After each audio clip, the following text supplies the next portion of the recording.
আসার সময় সবাই জিজ্ঞাসা করছিল কোথায় যাও, আমি বললাম বাবার বাড়ি। তো বাবার বাড়ি থেকে বেরোনোর সময় সবাই বলবে কোথায় যাচ্ছ, তখন বলবো শ্বশুর বাড়ি। আসলে বিয়ের পরে স্বামীর বাড়িটাই নিজের মনে করা বেটার। স্বামীকে ডিভোর্স দিয়ে বাবার বাসায় 1 মাস থেকে দেখেন কতটা অসহায় লাগে নিজেকে।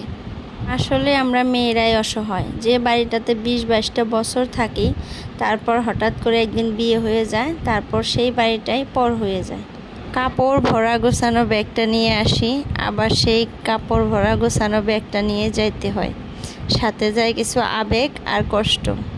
আসলে এই মেয়ে জাতিকে আল্লাহ কি দিয়ে যে বানাইছে, এত ধৈর্য, এত কষ্ট সহ্য করার ধৈর্য কোথা থেকে পাই আমরা। ছোটবেলায় যদি কেউ বলতো তোমার মা মারা যাবে, তোমার মা মারা গেলে তুমি কিভাবে থাকবা, তখন এত কষ্ট লাগতো যে এটা কোনো জীবনেও সম্ভব না, আমার মা কোনো জীবনেও মারা যেতে পারে না, আমার মাকে ছাড়া আমি 1 মুহূর্তও থাকতে পারবো না। কিন্তু এখন দেখছেন কিভাবে দিনের পর দিন কাটিয়ে দিতেছি মা বাবাকে ছাড়া, কতটা কষ্ট মনের মধ্যে নিয়ে থাকি তাহলে আমরা মেয়েরা।